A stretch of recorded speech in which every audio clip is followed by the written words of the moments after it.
Well, Uganda is at it again. Have you heard the news? We have heard the news. Are we surprised? No. And maybe when his parents called him Museveni, meaning seventh time could be the charm, Fatou. Days before Uganda's presidential vote this week, the government shut down internet nationwide. The vote has come amid wider repression, with NGOs suspended, opposition voices silenced, and security forces accused of using live fire against civilians. That happened. And to add fuel to the fire, the Ugandan general, Muhoozi, who happens to be the chief of defense forces, took to X to make an open threat to the life of Bobi Wine and his supporters. He even said that they have killed 22 of the NUP supporters, and he hopes that the 23rd is Kabobi, meaning Bobi Wine himself. Imagine, he called him Kabobi. And in any East African setting, if you start calling somebody by the name Ka, it's a bit condescending. But guys, before we get into it, right, here is the opener. I mean, Rachel, to be honest, and talking about Uganda, it's just this replay of fear, silence, and just this deja vu. We've seen this before during the previous elections. We've seen how the opposition came out to say that they are threatening them, suppressing their voices, attacking their supporters. But Bobi Wine himself even said that he believes the election or the votes were rigged. And we see that same thing happening again. Tanzania had elections. Yeah. Uganda has had elections. Kenya's going to be having elections, and we're going to tap into that. So it's just a weird sense of, old men, African men, clinging to power. There seems to be a very big disconnect. But we also want to understand, why do we see this trend in this area, especially when young people come out to say that power should be given back to the people? Let's see what's happening in the African region as a whole. Museveni did it again for the 7th time in a row. The emperor strikes and strikes and strikes, and somehow he still doesn't stop. And Uganda is not an exception. It's part of a wider pattern that stretches across the continent, where elections often feel less like moments of change and more like a carefully choreographed reruns starring the same old aging leaders we've known for most of our lives. And here's the paradox we all know too well by now. Africa is the youngest continent in the world, with a median age of around 19. Yet, political power is overwhelmingly concentrated in the hands of men who came of age decades ago, often during the Cold War, military rule, or one-party states. Quick look at the map, just in case you forgot. In Cameroon, Paul Biya has ruled since 1982. In the Republic of Congo, Denis Sassou Nguesso has dominated politics since the late 1970s. In Togo, political power has stayed within one family for more than half a century. So why do elections keep producing the same outcomes in societies that are demographically young? Could it be because of political power in many African states is not decided by population size alone, but by control over institutions like the electoral commissions, the courts, the security forces, state finances, and national media, structures that tend to reward incumbency and punish disruption? Young people may form the majority of voters on paper, but in reality, many are excluded through unemployment, migration, voter suppression, digital shutdowns, or simple political fatigues in systems that feel closed long before election day arrives. Still, this story is not only about stagnations. There are moments and countries where generational shifts are breaking through. In Senegal, voters recently elected Bassirou Diomaye Faye, one of Africa's youngest presidents, riding a wave of youth mobilization and frustration with political elites. In Madagascar, Botswana, and my very own country, Namibia, young leaders are increasingly visible at the top of government, signaling that age is not a qualification. Even in more turbulent contexts, figures like Ibrahim Traoré in Burkina Faso show that the old assumption that leadership must always be grey-haired is being challenged, even if not always democratically. Which brings us to the real question. In political systems designed, financed, and defended by older generations, do young people like us actually have a meaningful chance to shape power? Or are we expected to wait patiently while history passes us by? And if the ballot box alone isn't enough, maybe the future of African politics lies not just in voting, but in organizing, reforming institutions, and refusing to accept that leadership must always look the same. Your move. Interesting. Thanks so much, Okeri. So, Fatou, do we have a chance? That's exactly what Okeri talked about in that report. And if you look at the African continent, right, young people have a chance when the political class does not give them even a chance to have this sort of engagement in these affairs. Yeah. And we're seeing a change here because young people clearly are no longer waiting. You know, they're going to the streets, they're demanding that power be given back to the people, especially in countries where that is necessary. I think in Kenya we have this trend where young people are starting to say one term. And it's been trending on TikTok. People are doing challenges on Twitter and they're saying that, you know, maybe African presidents just need one term. Every single time, after 5 years, another president. Because it seems like the people who got into power, they want to cling onto that power. And sometimes I wonder who exactly they're governing. Because if you're not listening to the voices of the people that are being governed, who exactly are you listening to? If they go out to the streets to say, we've had enough, maybe you should take a step back and listen to that and center their interests. But we should go back to Uganda now and hear from Ugandans themselves. What do they think about what's happening there right now? That man is a visionary. And our generation, us as Gen Zs, we went by ideology, by his ideology, not biology, not by his age. So it is because of the blueprint that he laid on ground for us, he laid for us in the manifesto, the blueprint of our future, which convinced us to vote for him and make him come into power. If he fulfills what he has promised us, the young people, us the Ugandans, on the ballot paper, we'll definitely vote for him 2031.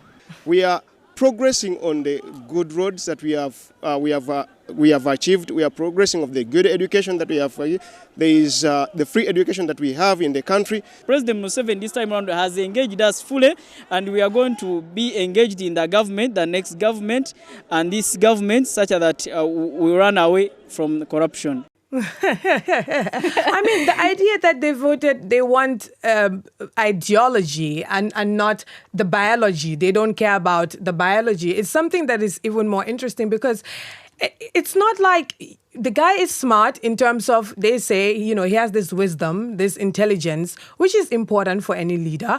But at the same time, wisdom alone does not run a country. Fatou, I saw something about this national the opposition leaders from the NUP party, right? And they said that corruption in Uganda is like HIV, AIDS, Ebola, and all these other diseases combined because it's so strong, and it has tightened the state. It has tightened the forms of government, and most people don't really have they don't have the fair, necessary outlook of life in terms of seeing what they want. You know what? We're just gonna put a pause there and take a listen to what exactly others are saying about this. I hope he will consider the things that we long for. Because I think we would not have a problem with a person as in a person. What we want is good leadership. I mean, there are things that I didn't mention, things like, kidnapping, people killing people, things like that. Why should people die just because, why should people be in prison just because they spoke out? So I hope those things will change. I just hope. I don't know. I can't say. I just hope. We saw the Electoral Commission chairperson declaring results without stating which districts they were coming from. So it is hard for us to tell that when you say Mr. Museveni got 100,000 votes, where is he getting them from? I want to know that you're saying he got them from a particular district. So we do not accept the results. We do not accept the fake results that are released by the Electoral Commission, and we continue to urge Ugandans to come out and demand that the Electoral Commission does give us the exact results based on the polling stations, the parishes, the sub-counties, and ultimately the districts from which these results that were being declared were actually coming from. Interesting. Ghost polling stations, I don't know, maybe. But the thing that I find very interesting, Fatou, is that I saw the video of the Electoral Commission of Uganda when they were declaring the results, and they did not say where these results were coming from. Nice. So there's actually no way that young people can actually verify that this results, for example, if you got 100,000 votes, that this came from a certain kind of place. Yeah, I mean, I have never seen this happen if that's the case. In fact, I mean, first of all, that election was difficult to follow because clearly there was no internet. But in the Gambia, I cannot imagine this happening. Ever since I've watched the elections and followed it through and through, covered the election coverage, I have not seen a single election period where votes were announced and it was not clear which constituency or wards they were coming from. So that clearly is a big signal in the first place. And for me, I think what we see here is the fact that Ugandans do not hate the man. It's not like they hate him. And it will be unfair to say that he has not done anything good for the country. But change is just necessary. It's inevitable. You have to accept that, you're growing old, you need to leave. There's no progressive society without change, but you cannot know the importance of that until you experience it in the first place.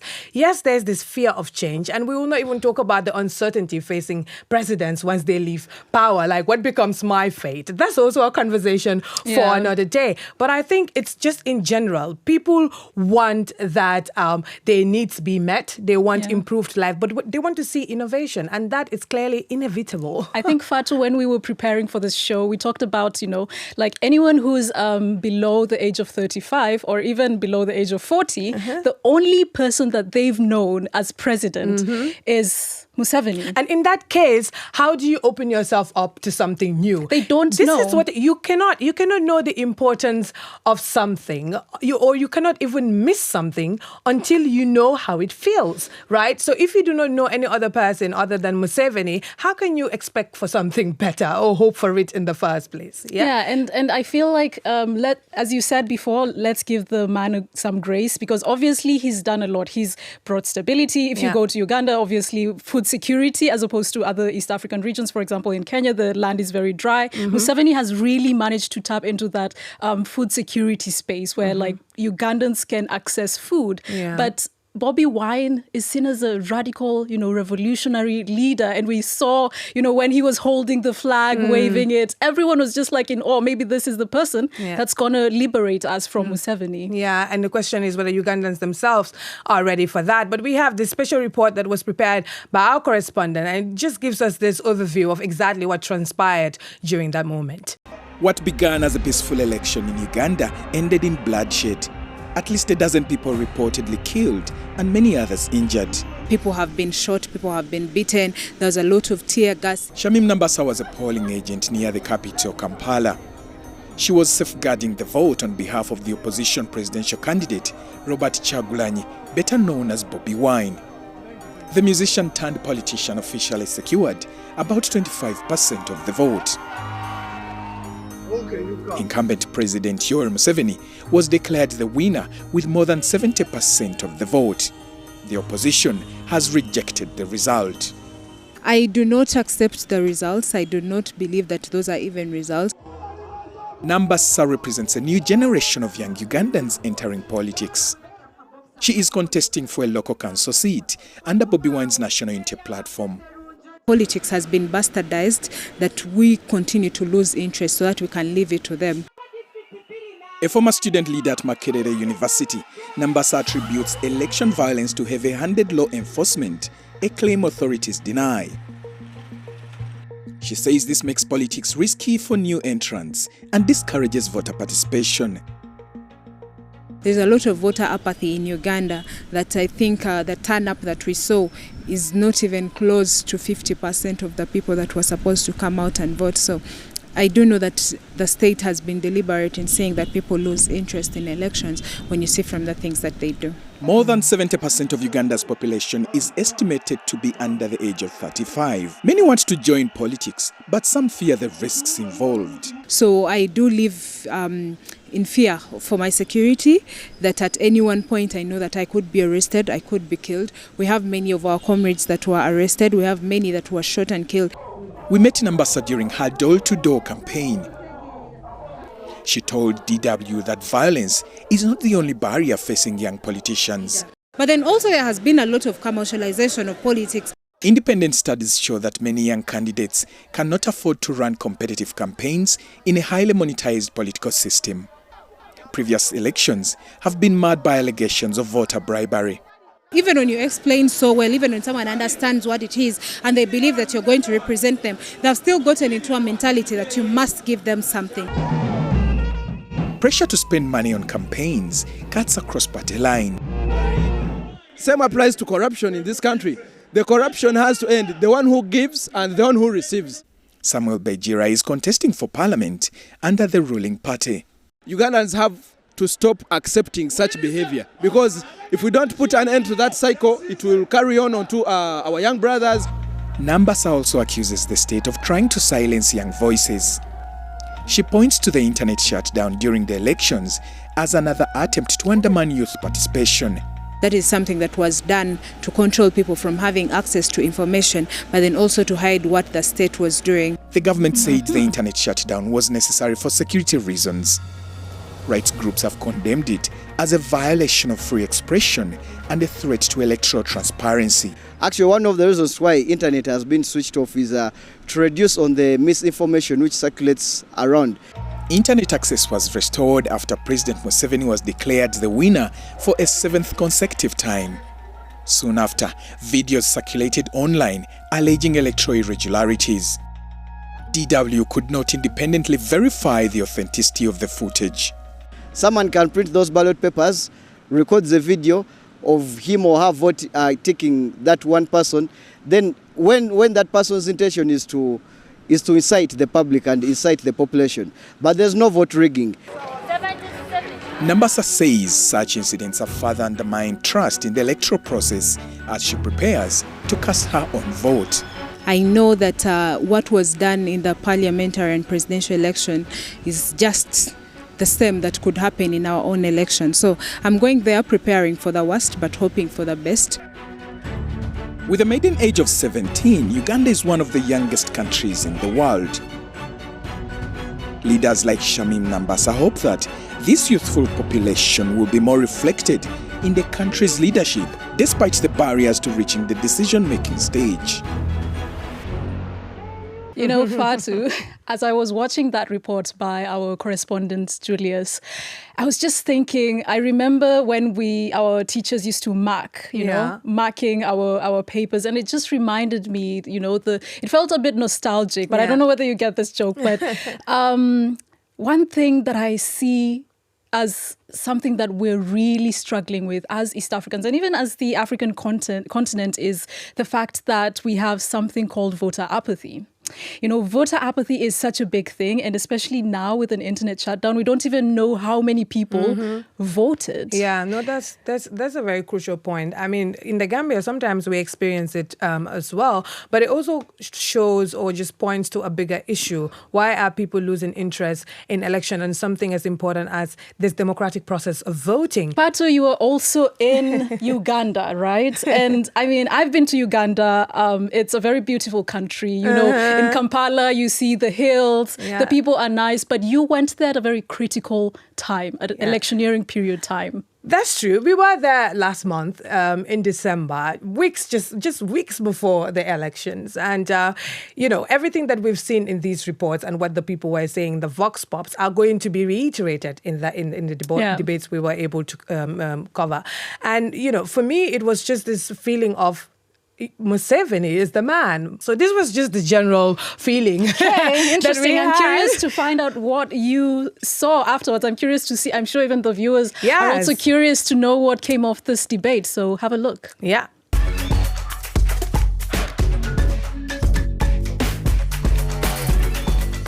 Hello there, welcome to the 77% Street Debate. I am Fatou Elika-Muloshi. We are coming to you from Kampala, Uganda, and this debate is in partnership with NBS. And my name is Edgar Matthew Karuhanga. Now what you should know is that Uganda has over 529 members of parliament, but only 5 positions have been designated for the young people. We ask ourselves, are these young people competent enough? Is this a systematic problem? What could be done about this issue? Edgar, I am so excited because I learned that over 70% of this country's population is under the age of 30. But in reality, the people at the realm of political leadership do not fall under this age bracket. So why are we seeing this much young people showing enthusiasm to apply for leadership positions? And what is the current reality? This is exactly what I want to find out. And I'm going to start with you, Yvonne. You are not only a lawyer, but also a political aspirant. Tell me, why are we seeing this phenomenon of many young people showing interest in leadership? Well, one, let me correct that. I'm not a political political aspirant right now. Okay. I was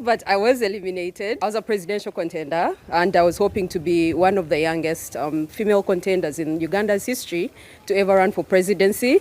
But like the story has had it, we got some constraints with the system and were eliminated before the nomination process. It's why we have an all-male ballot. I want you to tell us about your experience. What exactly happened? There was a lot of security on ground that was sabotaging efforts in terms of stealing supporter forms, in terms of stealing files. So this is a point where I lost all these files, and there were about 5,500 signatures. And when I tried to report this back to the Electoral Commission, what they told me was, you might be the one who is reckless and not able to run a team. Are you saying that for you, the process was not fair? It was not fair. All right. I put a point to that, and I come here to Churchill here. You are yourself a youth leader as well. Do you think that the process, this climate, does it promote legitimate competition for young leaders? A big no, because it is really a tough situation.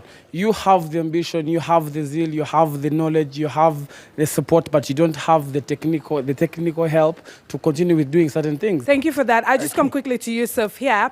Talk to me. If we have 70% of the country's population being youth, not represented at the realm of political affairs, what does that say about the country's democratization process? We live under modern autocracy, and modern autocracies oscillate between tyranny and the things that define a democracy. So what you're witnessing is efforts geared towards sustaining the status quo, not meant to open up for young people. Because the unpredictability, when all these young people join the political fray, what will happen? It might destabilize the status quo. Destabilize the status quo? How? Because you live under a tyranny, and the tyranny, when it goes to the polls, is a masquerade. They don't really mean it. So if you invite young people in big numbers, you open the spaces for them to participate freely, it might be so fluid. All right. Let me just come to you as well, because you're also an NP aspirant.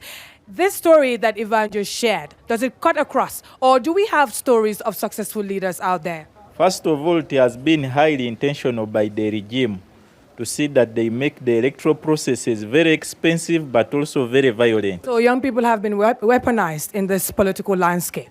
I think even weaponized is a bit decent.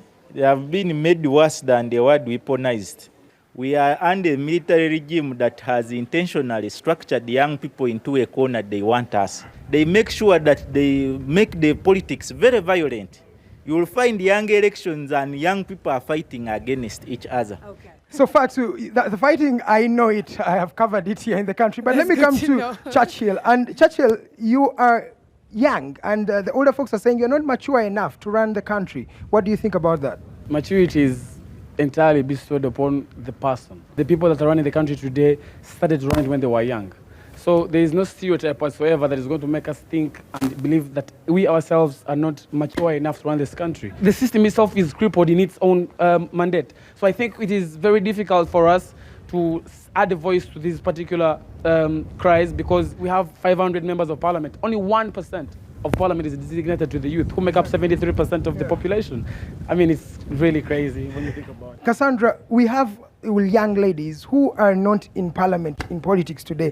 Is the system decrippling them? What do you comment on that, and how can this be addressed? Like everyone has been saying here, the system is very broken. We have so many youth that are, and especially females, that are change makers down there. But when they see a gap above and they try to rise up and come and make change, the system is set up such that they never break out, they never break through, and they're never heard. Everyone keeps saying the young people shouldn't come up to lead because we don't know if they'll make mistakes or if they'll destabilize the system. But you can't know that unless you give them a chance to actually try. Why should the slightly older people be the custodians of that power? They should be grooming other people to take the helm when they are done. What happens when they die? What happens to all that power? Who is going to lead when they're gone? Very well. And let me just come quickly here to Yvonne. Of course, we know there are still bottlenecks that make these things very difficult for young people like yourself. When you talk of you as a female, do you think that gender and your age play a double factor in what hinders your progress? In terms of mindsets, you realize that majority of Ugandans have a particular picture of what a leader looks like. And I think if you ask them, any particular random Ugandan you meet on the street and you ask them, who is a leader?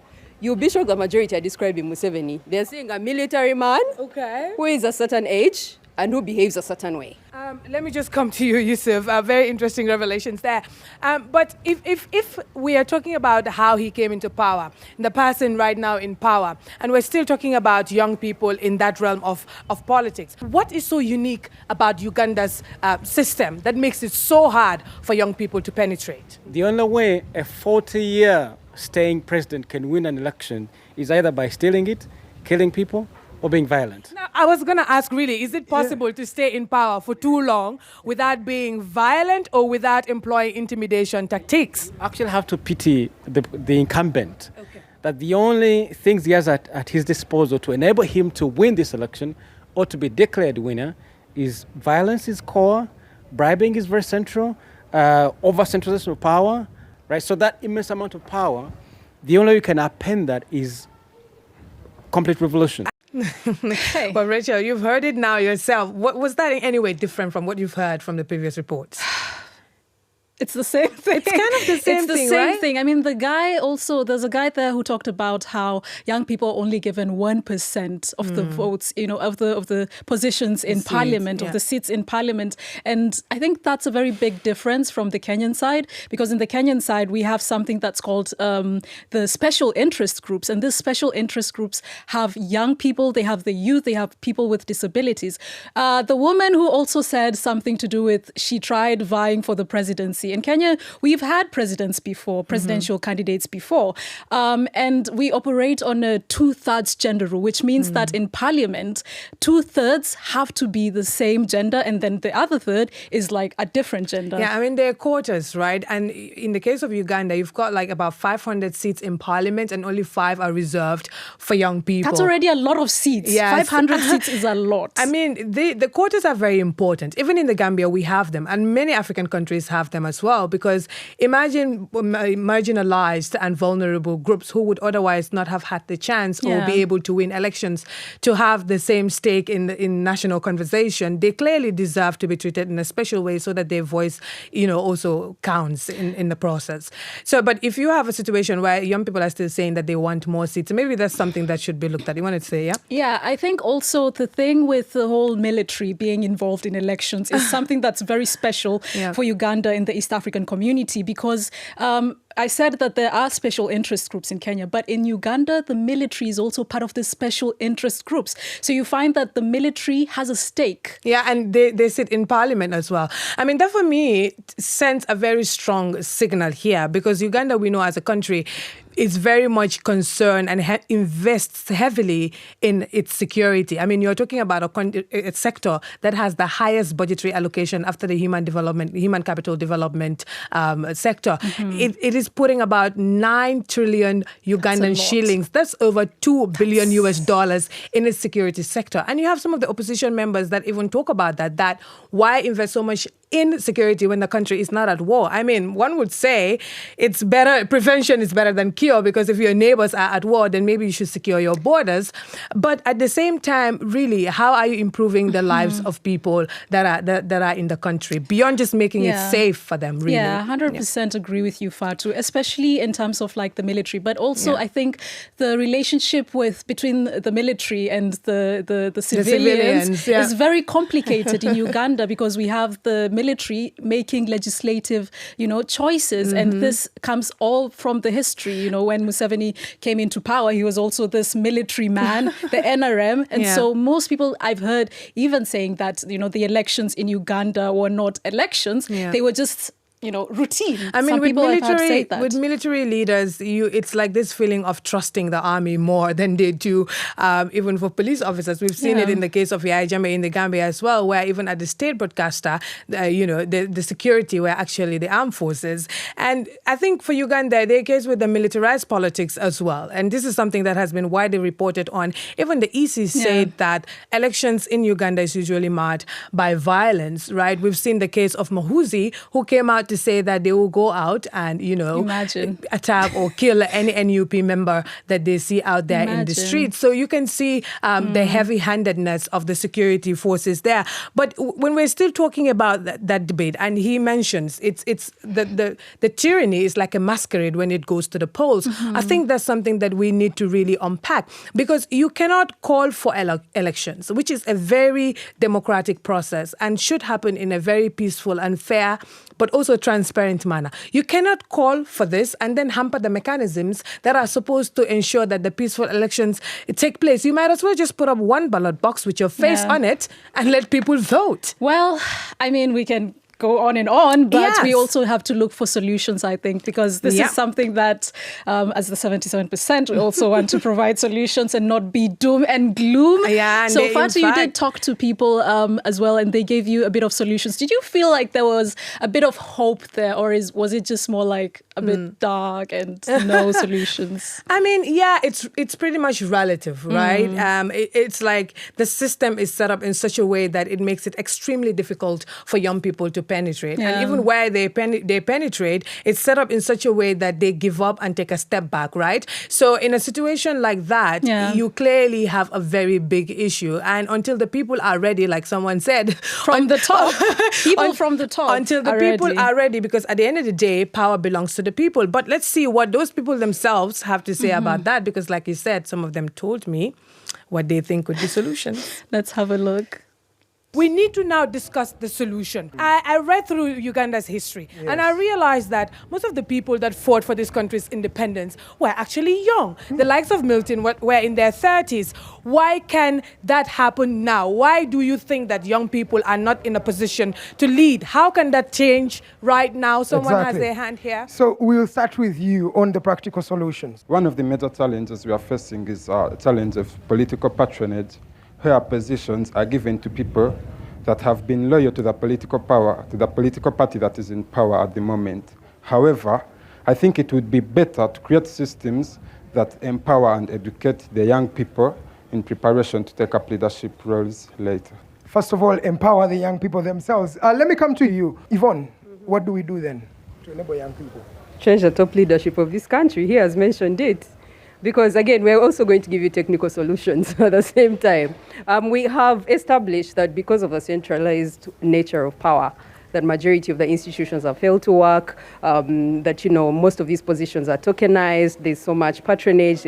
So at the end of the day, then what happens if we know that the problem is coming from one particular area, and it's what we need to change? How then we give you solutions that continue to be technical, like he has said, and yet that the one solution lies in terms of changing what the top structure is. So when Museveni is gone, hypothetically, that means Uganda will become, US or, I don't know. Change is not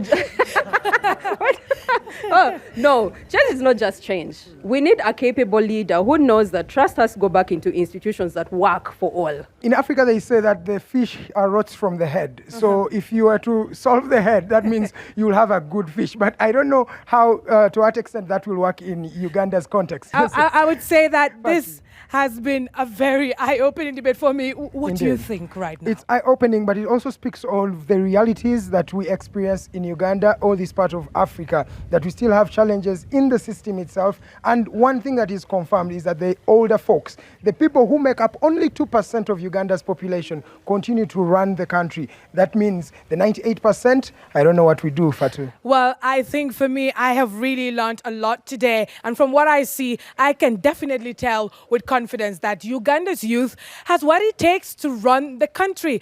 But whether really the system is ready for that, that depends on what Uganda wants to build henceforth. But I've been Fatou Elika Muloshe from Deutsche Welle. And Edgar Matthew Karuhanga from NBS TV. Thank you so much for watching. Bye.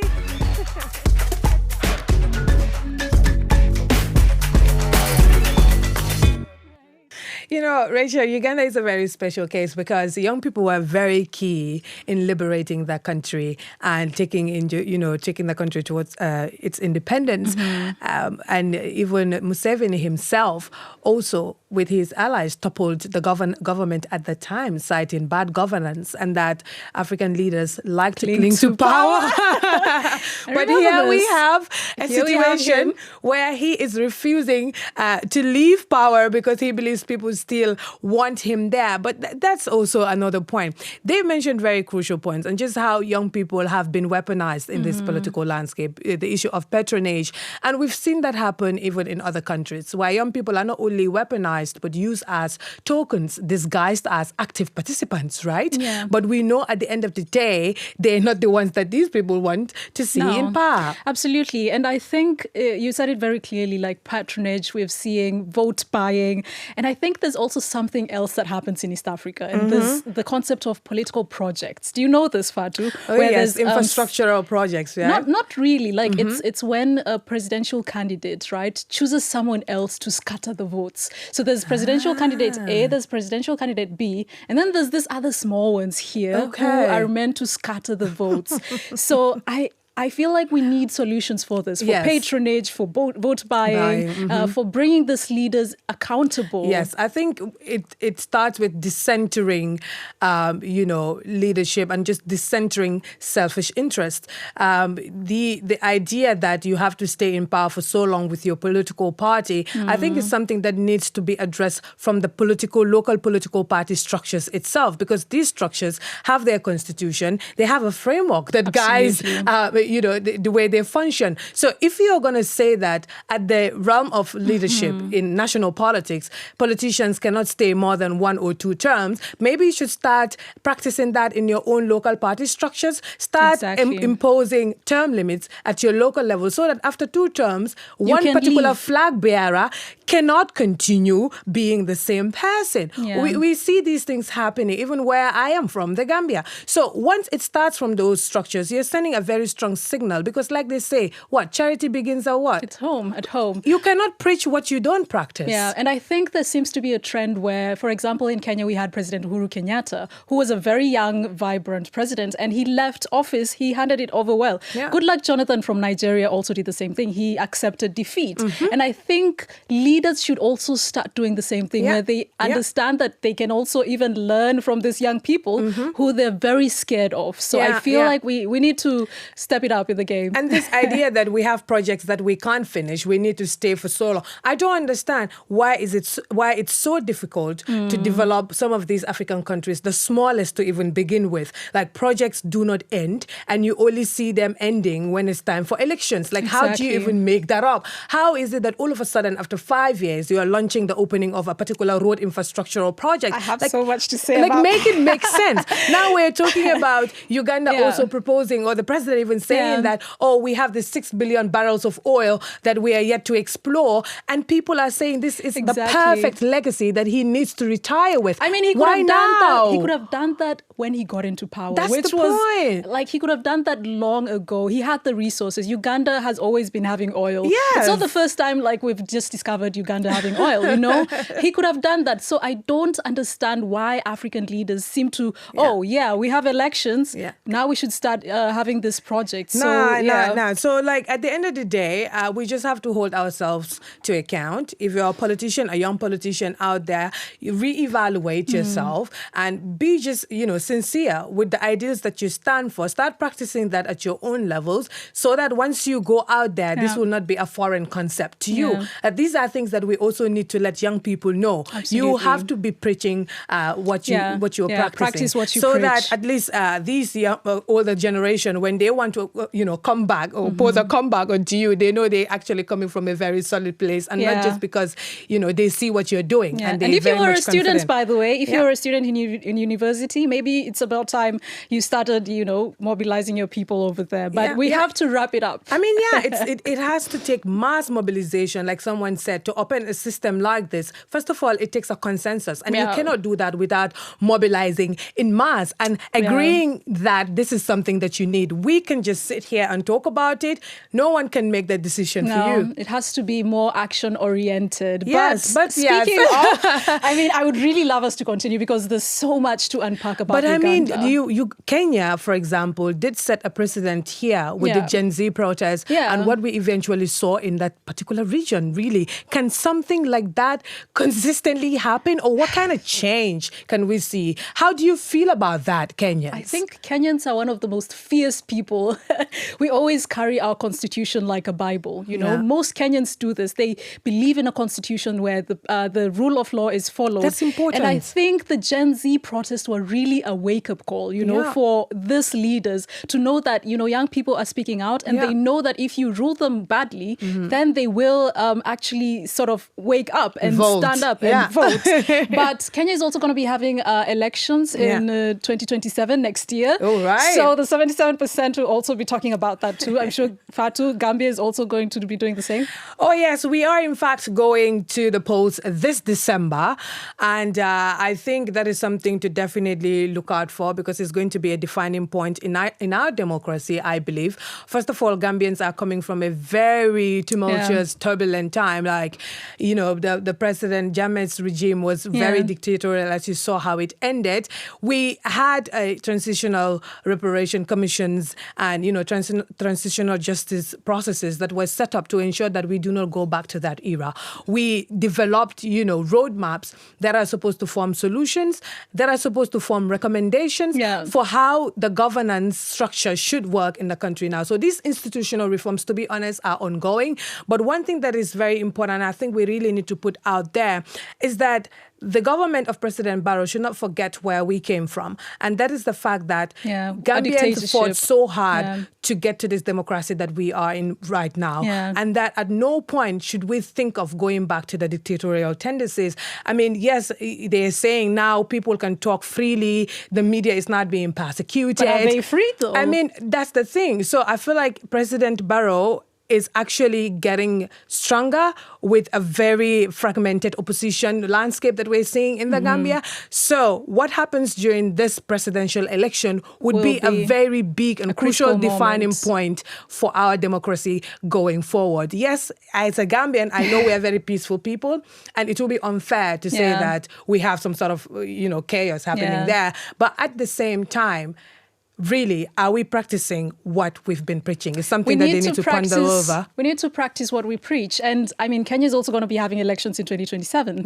And there's a lot of factors to be in play. And our producers are telling us that the time is over, Fatou. Indeed, the time is indeed over, which is why, Rachel, I want to remind our viewers, first of all, we have this very new and interesting format that we've just launched. You can see us right here. And of course, if you want to be the first person to watch this, you have to subscribe to this YouTube channel. Go there right now. What are you doing? They need to go there right now. Yes, and keep tabs on us. We are on Instagram. We are on TikTok. Everywhere. We are very close to you, because what you should be watching, really, Rachel, we are the juice. We are the sauce. We are everything. So please, we really have to keep this conversation going. So keep tabs on us. We will be back very soon. Until next time. Bye-bye.